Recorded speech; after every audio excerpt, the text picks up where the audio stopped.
ఈ వీడియో చూసే ముందు జై శ్రీరామ్ అని కామెంట్ చేయండి. జీవితంలో ప్రతి ఒక్కరికి కూడా డబ్బులు అవసరం ఉంటాయి. ప్రతి అవసరానికి కూడా డబ్బు ఉండాల్సిందే. అయితే కొందరికి ఎంత కష్టపడి సంపాదించినా ఇంట్లో రూపాయి కూడా మిగలదు. అలాంటి సమయంలో జ్యోతిష్య శాస్త్రం ప్రకారం కొన్ని పరిహారాలు పాటించడం ద్వారా ఖచ్చితంగా ఫలితం ఉంటుంది. అవేంటో ఇప్పుడు ఈ వీడియోలో వివరంగా తెలుసుకుందాం. వీడియోని ఎక్కడా కూడా స్కిప్ చేయకుండా చివరి వరకు చూడండి. అలానే ఈ వీడియోకి ఒక చిన్న లైక్ ఇవ్వండి. ఆర్థిక ఇబ్బందుల నుండి బయటపడడం కోసం మంగళవారం రోజు కొబ్బరికాయ తీసుకొని ఆ కొబ్బరికాయపై కుంకుమతో స్వస్తిక్ చిహ్నాన్ని వేసి ఆంజనేయ స్వామికి కొబ్బరికాయ సమర్పించాలి. ఈ పరిహారాన్ని చేస్తే డబ్బు సమస్యల నుంచి గట్టెక్కుతారు. పసుపు ప్రతికూల శక్తులను దూరం చేయడానికి ఎంతగానో ఉపయోగపడుతుందని పండితులు చెబుతున్నారు. ప్రతిరోజు ఇంటిని శుభ్రం చేసేటప్పుడు చిటికెడు పసుపు నీళ్ళల్లో కలిపి ఉపయోగిస్తే మంచి ఫలితం ఉంటుంది. ఇంటి ప్రవేశ ద్వారంపై పసుపుతో స్వస్తిక్ గుర్తు వేసినట్లయితే ఇంట్లోకి లక్ష్మీదేవిని ఆకర్షిస్తుందని పండితులు చెబుతున్నారు. ప్రతి ఇంటి ఇల్లాలు కూడా సూర్యోదయానికి ముందే నిద్రలేచి ఇంటి ప్రధాన ద్వారం దగ్గర శుభ్రం చేసి రాగి పాత్రలో నీళ్లు చల్లి ముగ్గు పెట్టుకుంటే లక్ష్మీదేవి సంతోషిస్తుందట. అటువంటి ఇంట్లోకి లక్ష్మీదేవి ఖచ్చితంగా అడుగు పెడుతుంది.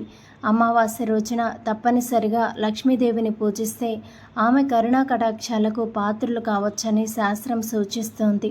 కనుక అమావాస్య రోజు తప్పనిసరిగా లక్ష్మీదేవి ఆరాధన చేయాలి.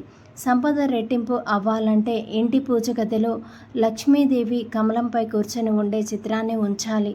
ఇలాంటి చిత్రపటం వల్ల ఇంట్లో శుభకరంగా ఉంటుంది. ఈ కారణంగా డబ్బుకు ధాన్యానికి కొరత అనేది ఉండదు. అదే వ్యాపార స్థలంలో అయితే లక్ష్మీదేవి ఎల్లప్పుడూ కూడా నిలుచుని ఉన్న చిత్రపటాన్ని ఆరాధించాలి. ఇలా చేయడం వల్ల వ్యాపారంలో అభివృద్ధి పెరుగుతుంది. ఆర్థిక సంబంధిత సమస్యలను ఎదుర్కోవాల్సిన అవసరం ఉండదు. మీరు ఆర్థిక ఇబ్బందులతో బాధపడుతున్నట్లయితే ఒక నాణెంతో పాటు యాలకులను దానం చేయండి. ఇలా చేయడం వల్ల కొద్ది రోజుల్లోనే మీరు ఆర్థిక ఇబ్బందుల నుంచి విముక్తి పొందుతారు. శనివారం రోజు రావి చెట్టుకు పాలు, నీరు, బెల్లం సమర్పించాలి. ఈ విధంగా చేయడం ద్వారా గ్రహాల అనుకూలతతో పాటు పూర్వీకుల ఆశీర్వాదానికి దారి తీస్తుంది. ఈ విధంగా అదృష్టం మీకు కలిసి వస్తుంది. అంతేకాకుండా జీవితంలో పురోగతికి నూతన మార్గం తెరుచుకుంటుంది. అంతేకాకుండా శనివారం ఈ పరిహారం పాటించడం ద్వారా జీవితంలో ఎదురయ్యే అడ్డంకులను అధిగమిస్తారు. కొబ్బరికాయలో లక్ష్మీదేవి నివసిస్తుందని నమ్ముతారు. కొబ్బరికాయను ఉంచే ఇంట్లో లక్ష్మీదేవి అనుగ్రహం ఎప్పుడూ ఉంటుంది. కొబ్బరికాయను ఎర్రటి రంగు వస్త్రంలో చుట్టి మూటలాగా కట్టాలి. తర్వాత లక్ష్మీదేవి దగ్గర పెట్టి పూజించాలి. దీని తర్వాత కొబ్బరికాయను డబ్బు ఉంచే స్థలంలో ఉంచాలి. ఇలా చేయడం వల్ల లక్ష్మీదేవి అనుగ్రహం ఎల్లవేళలా కూడా ఉంటుంది. సుఖ సంతోషాలతో ఐశ్వర్యం లభిస్తాయి. ఇంటి ప్రవేశ ద్వారం వద్ద పసుపు నీళ్లను చల్లడం ద్వారా ఇంట్లోకి సానుకూల శక్తి ఆకర్షిస్తుంది. ఇంటి ముందు పసుపు నీళ్లు చల్లేవారు ఆ నీళ్లలో పసుపుతో పాటు ₹1 నాణెం వేయాలి. పసుపు నీళ్లు చల్లడం పూర్తయిన తర్వాత ఆ నాణెం పూజ గదిలో జాగ్రత్తగా భద్రపరచాలి. అప్పుడు ప్రతికూల శక్తులు ఇంట్లోకి రాకుండా ఉంటాయి. ఇంటి సభ్యులందరూ కూడా సాయంత్రం సమయంలో హారతి పూజ చేయాలి. ఇది భారతీయ సాంప్రదాయంలో ఆధ్యాత్మిక ధర్మం మాత్రమే కాదు, ఇంట్లో సానుకూల శక్తిని కూడా పెంచుతుంది. ప్రతి శనివారం 5 బిర్యానీ ఆకులను కాల్చండి. ఆ తర్వాత 5 మిరియాలు కాల్చండి. ఈ పొగను ఇంటి అంతటా కూడా వ్యాపింప చేయండి. ఈ పొగ ప్రభావం అన్ని సమస్యలను దూరం చేస్తుంది. అలాగే ఇంట్లో ఏమైనా ప్రతికూల శక్తులు ఉంటే బయటకు వెళ్ళిపోతాయి. ప్రతి శుక్రవారం లక్ష్మీదేవి పాదాల వద్ద బిర్యానీ ఆకులను పెట్టి పూజ పూర్తయిన తర్వాత ఈ బిర్యానీ ఆకులను పర్సులో ఉంచండి. ఆర్థిక సమస్యలు తొలగిపోతాయి. ఇలా ప్రతి శుక్రవారం చేస్తే ఫలితం ఉంటుందని వాస్తుశాస్త్ర నిపుణులు చెబుతున్నారు. ఒక చిన్న మట్టి పాత్రను తీసుకుని అందులో ₹5 నాణేలు వేయాలి. తర్వాత బియ్యం, గోధుమలు, బార్లీ వంటి ఏదైనా గింజలను తీసుకొని ఆ మట్టి పాత్రను నింపాలి. తర్వాత శుభ్రమైన ఎరుపు రంగు గుడ్డతో కప్పి దాన్ని కట్టాలి. దీని తర్వాత ఇంట్లో ఉన్న లక్ష్మీదేవి విగ్రహం లేదా చిత్రపటం దగ్గర ఉంచి పూజించండి.